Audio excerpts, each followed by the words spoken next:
Hello friend, मैं आनंद राज आप सबों के बीच। देखिए, मिथिला यूनिवर्सिटी के बीएड फर्स्ट ईयर का एग्ज़ाम 1 दिसंबर से स्टार्ट हो रहा है। देखिए, आपको हम फर्स्ट पेपर यानी लैंग्वेज चाइल्डहुड एंड ग्रोविंग आपका हम आपको गेस्ट क्वेश्चन बता दिए थे। आइए अब पेपर 2 का आपका हम बताते हैं। इसमें आपको पेपर 2, 3 और 4 का मिलेगा। देखिए, मेरा व्हाट्सएप नंबर ये वाला है 9576002401। इस पर आप मैसेज करके आपका कोई भी दिक्कत होगा आप पूछ सकते हैं। ठीक है, मतलब 9576002401 मेरा व्हाट्सएप नंबर है। ठीक है, आइए देखते हैं क्वेश्चन देखते हैं पेपर 2 के यूनिट 1 में। देखिए, पेपर 2 के यूनिट 1 में आपका पहला क्वेश्चन है कि शिक्षा अधिकार अधिनियम राइट टू एजुकेशन RT 2019 की विवेचना कीजिए। देखिए, ये बहुत ज़्यादा इम्पोर्टेंट है, इसको देख लीजिएगा। ठीक है, इसका वीडियो प्लेलिस्ट में नहीं मिलेगा आपके, लेकिन कोशिश करेंगे डालने का। ठीक है, ठीक है। दूसरा क्वेश्चन का वीडियो है प्लेलिस्ट में, आप जाकर देख सकते हैं। एकदम फिक्स है क्वेश्चन आपका आएगा एग्जाम में। आप दो क्वेश्चन ध्यान में रखिएगा, राइट टू एजुकेशन और दूसरा है प्राथमिक शिक्षा में सार्वभौमिकरण। फिक्स है आएगा कि प्राथमिक शिक्षा में सार्वभौमिकरण से आप क्या समझते हैं, सार्वभौमिकरण करने में कौन कौन सी समस्या आती है। देखिए, मतलब प्राथमिक शिक्षा में सार्वभौमिकरण करने में कौन कौन सी समस्या आती है, उसमें सब वीडियो में दिया गया। आप वीडियो देखिएगा, सब समझ आ जाएगा। तो बहुत आसान लैंग्वेज में है। देखिए, क्वेश्चन सार्वभौमिकरण पूछे तो जो हम वीडियो बनाए वही लिखिएगा, उसका सबका उसमें अथी दिए हुए हैं। फिर दूसरा है आपका ये दूसरा यूनिट में क्वेश्चन, तीसरा नंबर क्वेश्चन है कि राष्ट्रीय शिक्षा नीति 1986 NPE national education policy NPE 1986 भी थे, तो वही समझिएगा। राष्ट्रीय शिक्षा नीति 1986 NPE 1986 की विवेचना का। देखिए, 2019 में पूछा गया था 1964-66 यानी कोठारी कमीशन, तो इसलिए राष्ट्रीय शिक्षा नीति आने की चांस है। देखिए, इसमें चौथा क्वेश्चन है कि माध्यमिक शिक्षा का वर्णन भारतीय संदर्भ में क्या। देखिए, 1952-53 में जो माध्यमिक शिक्षा का मुदालियार आयोग था उसके संदर्भ में करना है, जिसे हम लोग माध्यमिक शिक्षा आयोग के नाम से भी जानते हैं, जिसके अध्यक्ष कौन थे, लक्ष्मण मुदालियर थे। तो उन्हीं के संबंध में करना था माध्यमिक शिक्षा की समस्याओं की विवेचना करें। ठीक है, तो ये आप माध्यमिक शिक्षा देख लीजिएगा, मुदालियार आयोग जो दिए हुए थे। फिर यूनिट 3 आपका है कि एकदम फिक्स है, इसमें शैक्षिक अवसरों की समानता आएगा ही, समझ गए। तो शैक्षिक अवसरों की समानता से आप क्या समझते हैं, इसका भी वीडियो आपको प्लेलिस्ट में मिल जाएगा, समझे। शैक्षिक अवसरों के समानता के लिए संवैधानिक प्रावधान का वर्णन किया, और संविधान में क्या क्या प्रावधान किया गया है इसका वर्णन करना है शैक्षिक अवसरों की समानता के लिए। फिर आपका छठा क्वेश्चन है कि असमानता से आप क्या समझते हैं, असमानता किस प्रकार विद्यालयों में प्रतिवर्तित होता है। देखिए, असमानता का मतलब होता है कि भेदभाव। मतलब मान लीजिए आप जिस घर में रहते होंगे देखते होंगे लड़का और लड़की में भेदभाव होता है, स्कूल में जाइएगा तो वहाँ भी देखिएगा भेदभाव होता है। तो वही बोला जा रहा है कि असमानता से आप क्या समझते हैं, असमानता किस प्रकार विद्यालयों में प्रतिबंध दिखाई देता है।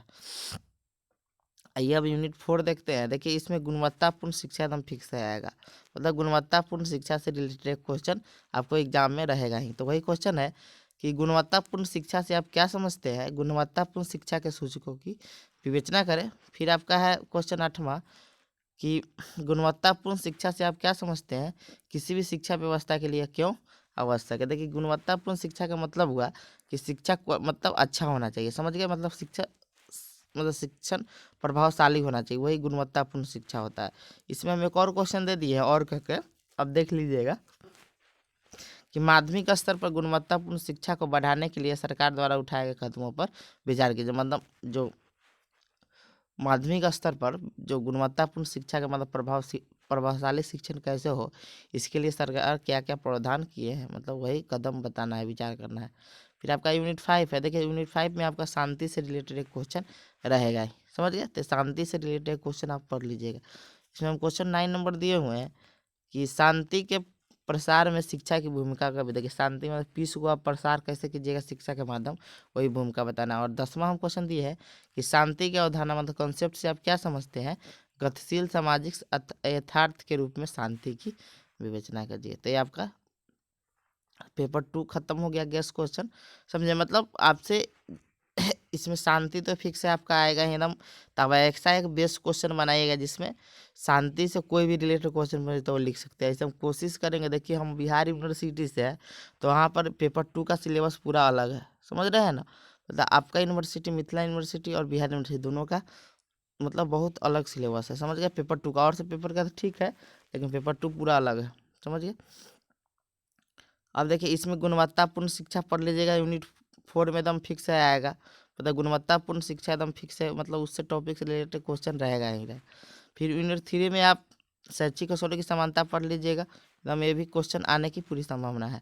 फिर इसमें आप राष्ट्रीय शिक्षा नीति 1986 पढ़ लीजिएगा, और फिर राष्ट्र इसका भी वीडियो आपको प्ले लिस्ट में मिल जाएगा। और फिर उसके बाद आप यहाँ RTI पढ़ लीजिएगा। आइए अब देखते हैं पेपर 3 जो हम लोग का लर्निंग एंड टीचिंग है। देखिए इसमें अधिगम से फिक्स आपका एक क्वेश्चन रहेगा यूनिट 1 में, ठीक है। तो इसमें पहला हम क्वेश्चन दिए हैं कि अधिगम से आप क्या समझते हैं, पर इसके प्रमुख विशेषताओं को वर्णन कर। देखिए इसके आप मेरे प्लेलिस्ट में जाइएगा तो अधिगम से रिलेटेड आपको एक वीडियो सेपरेट वीडियो मिलेगा, वो वीडियो आप पूरा देख लीजिएगा। तो आपका कोई भी अधिगम से क्वेश्चन पूछेगा, इसको आप एकदम आराम से लिख सकते हैं। उसमें प्रकार भी मिलेगा, विशेषता भी मिलेगा, परिभाषा अर्थ सब मिलेगा, समझे आप। और एक हम ऐसा सेपरेट वीडियो लेकर आएंगे जिसमें बताएंगे कि आपको कैसे एग्जाम में लिखना है, ठीक है। तो ये चीज़ के बारे में बताएंगे। तो अधिगम से रिलेटेड आपका क्वेश्चन रहेगा ही रहेगा, इसलिए आप वहाँ से देख सकते हैं, अधिगम का एक क्वेश्चन है। आइए यूनिट 2 देखते हैं। देखिए यूनिट 2 में विस्मरण का भी वीडियो आपको मिल जाएगा। अब विस्मरण को हम भूलना भी कहते हैं, समझ गए, फॉरगेटिंग। विस्मरण से आप क्या समझते हैं तो आराम से वहाँ से देख सकते हैं। दूसरा इसमें क्वेश्चन दिएगा, अधिगम को प्रभावित करने वाले जैविक कार्य की व्याख्या करें। इसका भी हम वीडियो देखिए, इसमें सिर्फ कारण दिए हम 8-10 पॉइंट है, लेकिन उसमें हम एक और वीडियो लेके आ रहे हैं, मतलब किसका, अधिगम को प्रभावित करने वाले कारक का, ठीक है। तो उसमें आपको ये वाला चीज़ कंप्लीट हो जाएगा। तो चौथा क्वेश्चन है कि अधिगम को भाई ये वाला हम सोच रहे हैं कि आपको कंप्लीट कर देने का, ये वाला क्वेश्चन का। आइए अब देखते हैं यूनिट 3 है, ये वाला आपका हो गया कि विस्मरण का वीडियो मिल जाएगा, और अधिगम को प्रभावित करने वाले जैविक कारक भी आप देख सकते हैं। यूनिट 3 अब देखते हैं, क्वेश्चन है यूनिट 3 में कि शिक्षण की पूर्व क्रियात्मक अवस्था क्या है। शिक्षण के पूर्व क्रियात्मक अवस्था में शिक्षक की भूमिका क्या है। देखिए शिक्षण कराने से जो पूर्व अवस्था होती है वो क्या होता है, समझ गए। और शिक्षण के पूर्व क्रियात्मक अवस्था में शिक्षक की भूमिका क्या होती है, समझ गए। तो ये चीज़ आपको पढ़ लीजिएगा, ठीक है। अब आते हैं 6ठा नंबर, इसमें क्वेश्चन दिए हैं शिक्षण कौशल या शिक्षण दक्षता से आप क्या समझते हैं। शिक्षण दक्षता के लिए कौन कौन से कौशल की आवश्यकता होती है। देखिए ये जो क्वेश्चन है ना, मतलब ये शैक्षिक, ये वाला जो क्वेश्चन है मतलब शिक्षण कौशल का वीडियो आपको प्लेलिस्ट में मिल जाएगा पेपर 3 के। वही क्वेश्चन को हम शिक्षण दक्षता भी कहते हैं। तो वही कह रहा है कि शिक्षण कौशल या शिक्षण दक्षता से आप क्या समझते हैं। शिक्षण दक्षता मतलब शिक्षा में कौन कौन दक्षता होना चाहिए, मतलब कौन कौन कौशल होना चाहिए, इससे वो क्या करे, टीचिंग अच्छा से करा सके, यही उसमें अति चाहिए। तो वही देखिए इसी को क्वेश्चन घुमा के कैसे पूछा हुआ है। देखिए एक शिक्षक की पेशेवर दक्षता क्या है, मतलब उसको पढ़ाने की मतलब दक्षता क्या है, या किसके विषयगत कौशल से कैसे भिन्न है। मतलब विषयगत मतलब एक होता है किताबी नॉलेज, एक होता है मतलब कैसे पढ़ाना है, वो वाला नॉलेज से कैसे भिन्न है। देखिएगा बहुत टीचर में होता है नॉलेज बहुत ज़्यादा होगा लेकिन वो पढ़ा नहीं अच्छा से पाएगा, लेकिन कोई टीचर में अच्छा है कम ही नॉलेज रहता है लेकिन वो अच्छा से बच्चा को समझा देता है। तो ये भी गुण होना चाहिए क्या, मतलब आप में पेशेवर दक्षता भी होना चाहिए, तब अच्छा टीचिंग से करा सकते हैं।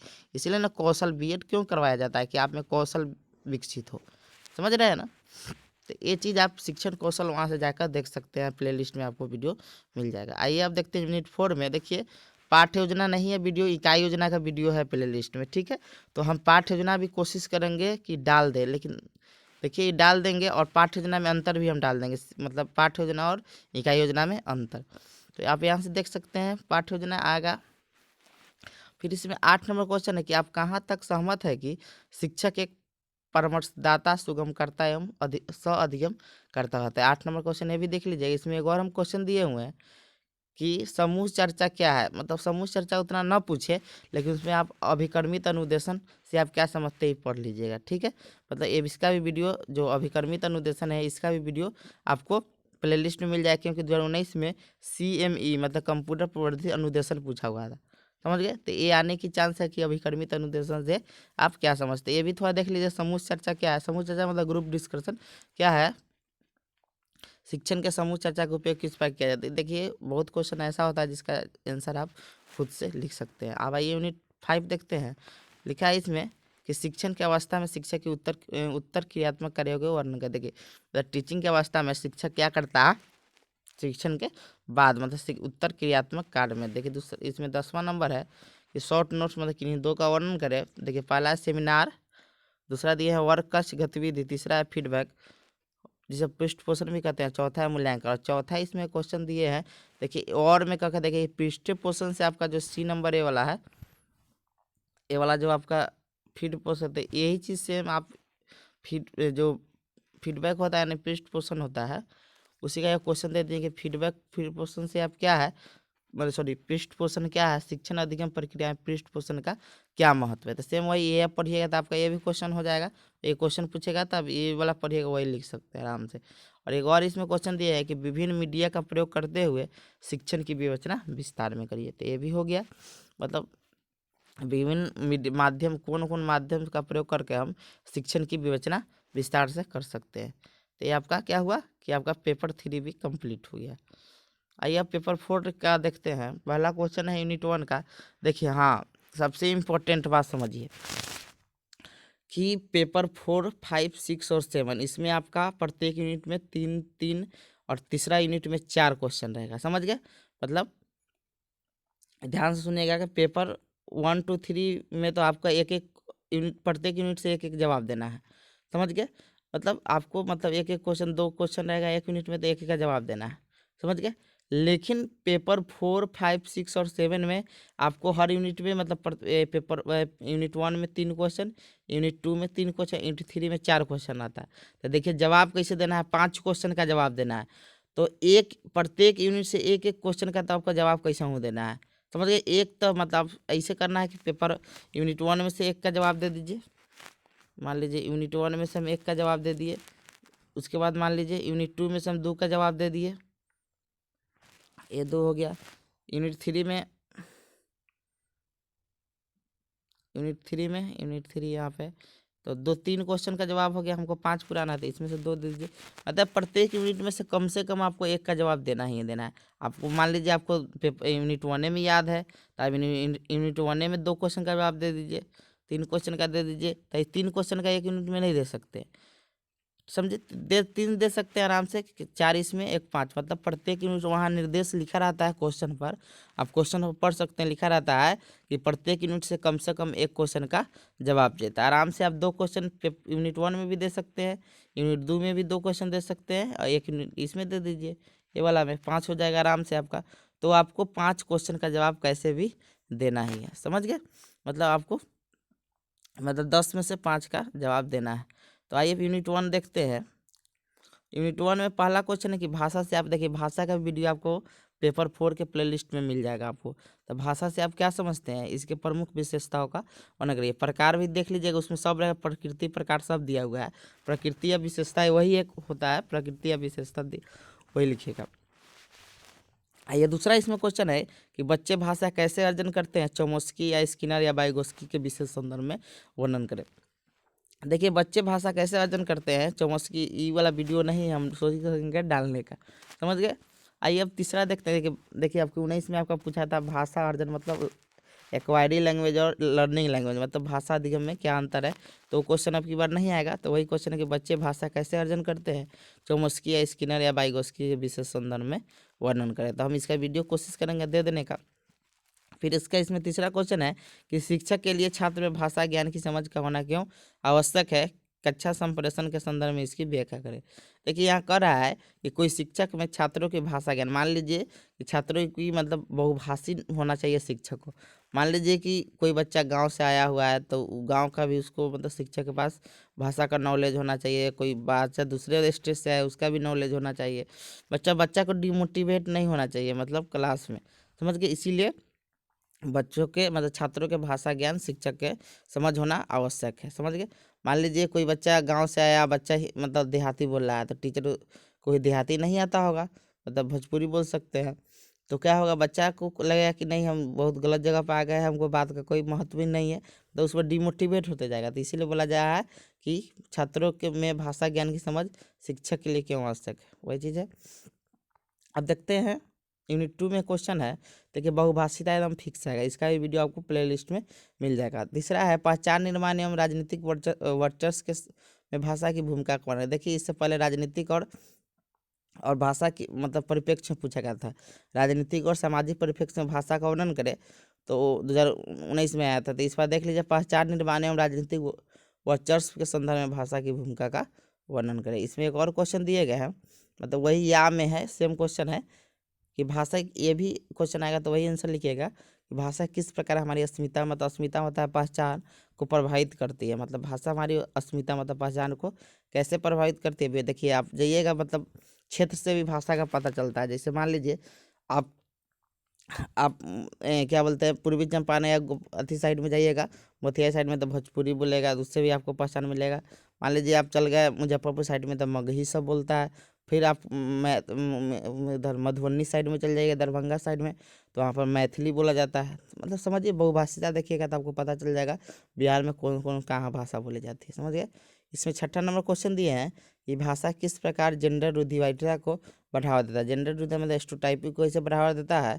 उन रूढ़िवादिता को दूर करने में शिक्षक की भूमिका का विवेचन। देखिए जेंडर रूढ़िवादिता का मतलब होता है कि मान लीजिए आप, जैसे बोला जाता है कि लड़की लोग मैथ में कमज़ोर होती है। देखिए ऐसा बात नहीं, लेकिन जेंडर रूढ़िवादिता चली आ रही है कि लड़की लोग कमज़ोर होती है, कोई कमज़ोर नहीं होती, सब मतलब अच्छी होती है। तो वही चीज़ कह रहा है कि उसी को जेंडर रूढ़िवादिता बोलते हैं, कि जो सोच चले आ रहा है प्रारंभिक अवस्था से, मतलब बहुत पुरानी प्राचीन अवस्था से, उसी को रूढ़िवादिता कहते हैं। समझ गए, मतलब स्टीरियोटाइप इंग्लिश में बोलते हैं। आइए यूनिट 3 देखते हैं। यूनिट 3 में पहला क्वेश्चन है कि त्रिभाषा सूत्र क्या है, भारतीय शिक्षा में इसकी आवश्यकता क्यों है। देखिए त्रिभाषा सूत्र कहने का मतलब हुआ, मान लीजिए जब भारत देश आज़ाद हुआ तो उस समय आप जानते हैं कि भारत में 22 भाषा का भी संविधान में मानता है, 8वीं अनुसूची में। तो देखिए जब भारत आज़ाद हुआ था ना, तो मतलब वहाँ पर अंग्रेज तो अपना अंग्रेजी छोड़ के गया था, जिससे कम्युनिकेशन करने में बहुत कम्युनिकेशन मतलब बात करने में बहुत दिक्कत है। मान लीजिए कोई साउथ का आदमी है, हम बिहार का है, तो हमको क्या होता था, बात करने में बहुत दिक्कत होता था। साउथ वाला इंग्लिश बोलता था या तमिल बोलेगा, जो भी उसका लोकल लैंग्वेज है। हम लोग हिंदी बोलते थे, तो हम लोग उसका लैंग्वेज नहीं समझ पाते। त्रिभाषा सूत्र कहने का मतलब हुआ कि हम विद्यालय में 3 चीज़ पढ़ेंगे, इंग्लिश पढ़ेंगे, हिंदी पढ़ेंगे, और उससे रिलेटेड मतलब कोई संस्कृत हुआ, उर्दू का, बिहार वाले के लिए हुआ। और मान लीजिए जो तमिलनाडु मतलब उस साइड के होंगे, उस साउथ का होंगे, तो इंग्लिश पढ़ेंगे, अपना लोकल लैंग्वेज तमिल पढ़ेंगे, और तीसरा क्या पढ़ेंगे, हिंदी भी पढ़ेंगे। तो इनसे क्या होगा कि हिंदी भाषी के लिए कोई दिक्कत नहीं होगा। तो वही त्रिभाषा सूत्र में यही बताया गया है कि हम अपना कम्युनिकेशन अच्छा से कर पाए, मतलब अपना बातचीत किसी अच्छा से कर पाए, इसीलिए हमको 3 भाषा का ज्ञान होना आवश्यक है। तो वही कह रहा है त्रिभाषा सूत्र क्या है भारतीय शिक्षा में, तो इसकी आवश्यकता क्यों है। फिर आपका 8 नंबर क्वेश्चन है कि भाषा को एक विषय के रूप में तथा विद्यालय में शिक्षण माध्यम के रूप में व्याख्या करें। मतलब कह रहा है कि भाषा को एक विषय के रूप में, मतलब एक सब्जेक्ट के रूप में, तथा विद्यालय में एक शिक्षण माध्यम के रूप में व्याख्या करें। इसका और दोनों में अंतर भी पूछता है। अंतर भी आप देख लीजिएगा कि भाषा को एक विषय के रूप में तथा विद्यालय में शिक्षण माध्यम के रूप में अंतर स्पष्ट है। ये भी आपसे क्वेश्चन में जोड़ लीजिएगा आप। फिर 9 नंबर क्वेश्चन है कि भाषा अधिगम के उद्देश्यों का वर्णन करें। मतलब भाषा अधिगम के क्या क्या उद्देश्य है, इसका वर्णन करें। फिर आपका 10 नंबर क्वेश्चन दे दिए इसमें कि भाषा, बोली और लिपि का क्या अर्थ है, मतलब इसका क्या अर्थ है, इसके अंतर संबंधों की व्याख्या करें। ठीक है, तो इतना हो गया। देखिए आपको हम कोशिश करेंगे कि आपको कैसे एग्जाम में अच्छा लिखना है, कैसे आप वहाँ जाकर लिखिएगा, तो वो चीज़ के बारे में एक हम वीडियो बताएंगे आपको। तो थैंक यू। ये आप देख लीजिएगा क्वेश्चन, कोई डाउट होगा तो ये चीज़ पर आप मैसेज कर सकते हैं। ये वाला व्हाट्सएप नंबर है 9576002401। Thank you.